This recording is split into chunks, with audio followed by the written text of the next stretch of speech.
Eh bien salut à toutes, salut à tous, j'espère que vous allez bien, bienvenue dans ma cuisine. Aujourd'hui on va parler du Surface Tracker dans DaVinci Resolve 18. Donc le Surface Tracker c'est un outil qui a été ajouté à DaVinci Resolve 18 et dans ce tuto je vais vous montrer comment utiliser cet outil. Donc on passe tout de suite dans DaVinci Resolve, donc j'ai importé un clip donc, qui vient du site pexels.com. Donc je vous rappelle, ces clips donc, sont gratuits et libres de droit, vous trouverez évidemment le lien en description de cette vidéo. Donc j'ai importé mon clip dans ma timeline et je vais tout de suite aller dans l'onglet étalonnage pour utiliser donc le Surface Tracker. Donc je clique sur étalonnage, je vais ensuite donc à droite dans la bibliothèque d'effets et je vais chercher le Surface Tracker. Donc j'ai trouvé le Surface Tracker, je le fais glisser dans ma zone de travail, je vais supprimer le lien qui est ici et je vais faire ici un lien entre mon Surface Tracker et la sortie verte qui est juste là. Une fois que j'ai fait ça, donc je suis là au début de mon clip, je vais au niveau donc des fonctions de mon Surface Tracker, je vois que j'ai 4 boutons, donc un bouton Bounce, Mesh, Track et Result. Donc on va commencer par la fonction Bounce, donc qui va nous permettre de dessiner finalement un masque autour de la surface à traquer. Donc je vais tout de suite faire ça au niveau de mon visualiseur, donc je vais tracer le contour du visage, donc du personnage. On va peut-être passer là en avance rapide. Voilà, donc là je l'ai fait un petit peu rapidement, donc vous si vous voulez un meilleur résultat, eh bien n'hésitez pas à passer un petit peu plus de temps. Maintenant ce qu'on va faire, c'est qu'on va faire 2 trous pour les yeux et un trou pour la bouche. Donc pour rajouter eh bien, des éléments comme ça, il suffit donc d'aller à droite au niveau des options du Surface Tracker, de cliquer sur All, donc plus All, donc rajouter un trou. Je clique dessus, je vais zoomer un petit peu donc avec la molette de ma souris et là je vais dessiner donc un trou pour chaque œil et pour la bouche. Donc là j'ai fait le premier œil, je vais rajouter un trou donc avec l'option plus All qui est à droite. Voilà, donc on va dire que comme ça convient et je vais rajouter un trou également pour la bouche.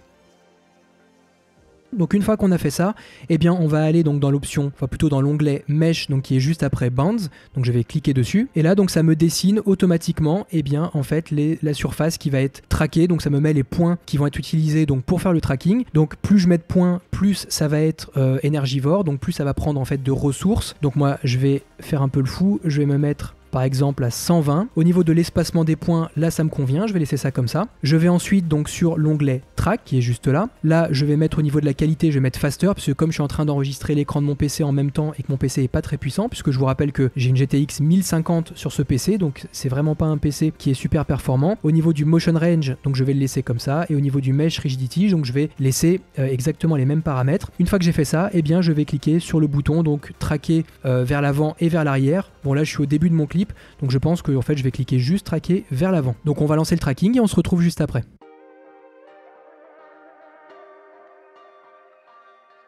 Voilà, donc le tracking est terminé. Donc si je passe le curseur de ma souris, eh bien vous voyez donc que le visage est parfaitement traqué donc par DaVinci Resolve. Voilà, donc là on est bien. Une fois qu'on a fait ça, eh bien ce qu'on va faire, on va aller dans Result. Donc là on a strictement rien, c'est normal. On va importer depuis notre bibliothèque de médias donc le masque que je veux rajouter donc sur la figure de mon personnage. Donc je vais cliquer sur bibliothèque de médias. Je vais aller ensuite donc dans mon fichier Asset et je vais récupérer eh bien le masque de clown et je fais un glisser-déposer directement dans ma zone de travail. Je referme la bibliothèque de médias. Là, je vais créer un nœud supplémentaire juste après ce nœud-là pour pouvoir travailler sur la couleur de mon masque. Donc, j'utilise le raccourci Alt-S. Voilà. Et là, je vais relier donc la sortie verte ici de mon nœud à l'entrée verte de mon Surface Tracker. Donc là, on voit le masque qui apparaît. Évidemment, donc il est mal positionné. Donc, ce qu'on va faire, c'est qu'on va cliquer donc sur notre Surface Tracker. On va au niveau donc de l'onglet Result. Et là, on va cliquer sur Overlay Placement. Donc, je clique dessus. Et là, je vais utiliser donc au niveau de l'option Positioning, pardon, eh bien, je vais utiliser Slider. Et là, je vais utiliser donc position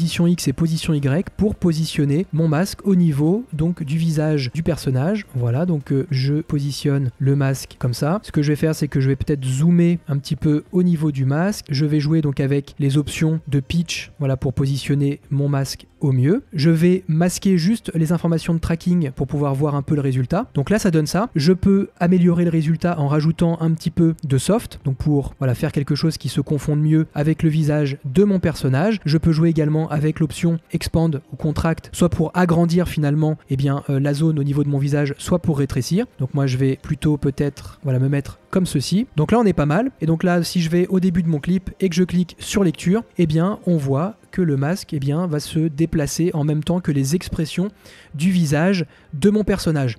Donc évidemment, on peut encore améliorer le résultat puisque là, voilà, on a juste fait quelque chose avec le Surface Tracker, mais je peux évidemment travailler au niveau de la couleur sur le masque que j'ai rajouté donc à mon personnage. Par exemple, si je veux que ça soit un petit peu plus vert, que le masque ait un peu une teinte un peu verdâtre, je peux travailler par exemple au niveau de mon gain pour ajouter un peu de vert. Je peux également changer un petit peu la saturation, donc la réduire. En retournant sur mon Surface Tracker, je peux jouer aussi avec le mode Compositing qui va me permettre de fusionner mon masque peut-être un peu mieux avec la peau de mon personnage. Donc par exemple, je peux rester en mode normal, je peux changer un petit peu l'opacité donc de mon élément et je peux aussi utiliser donc les différents modes de compositing, donc les modes de fusion, donc soit en mode normal, ajouter, soustraire, etc. Enfin, vous avez vraiment des possibilités qui sont infinies ou quasi infinies. Donc moi je vais laisser l'option de base normale qui me convient bien et évidemment donc après ça je peux aussi travailler au niveau de la colorimétrie sur mon personnage. Donc par exemple si je veux créer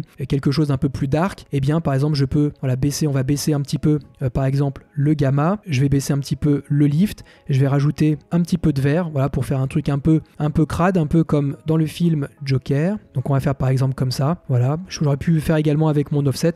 Je peux rajouter évidemment une vignette, donc je vais utiliser le raccourci Alt S. Là je vais chercher mon outil vignette, donc je pense qu'il n'est disponible que dans la version studio, mais vous pouvez aussi créer une vignette avec un Power Window. Moi je vais pas me casser la tête, je vais utiliser directement l'option vignette. Et donc là on arrive à ce type de résultat. Donc si je vais au début de mon clip et que je clique sur lecture, on a un masque qui se confond parfaitement avec le visage de notre personnage.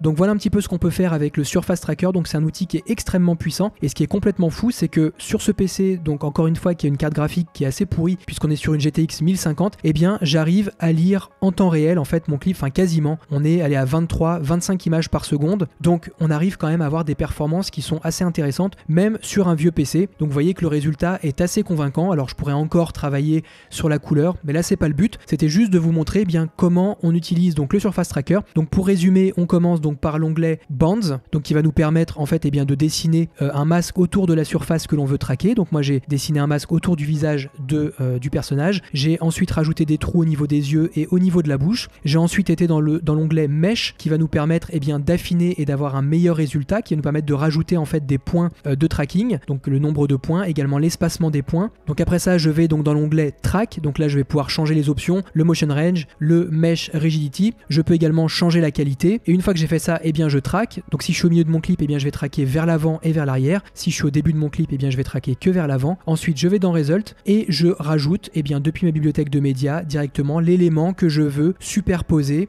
sur l'objet, sur le personnage que j'ai traqué juste avant. Et ensuite, je modifie la position de l'objet que j'ai superposé, soit en utilisant donc l'option slider. Je peux également utiliser l'option interactive canvas ou encore interactive pin. Moi je préfère l'option slider. Je modifie les options donc au niveau du slider, position X, position Y, le zoom, je peux utiliser la rotation. Et bien voilà les amis, cette vidéo est maintenant terminée, j'espère qu'elle vous a plu. N'oubliez pas de mettre un petit commentaire, un petit pouce bleu, n'oubliez pas de vous abonner, d'activer la cloche de notification et quant à moi je vous dis à très bientôt pour de prochains tutos sur DaVinci Resolve 18.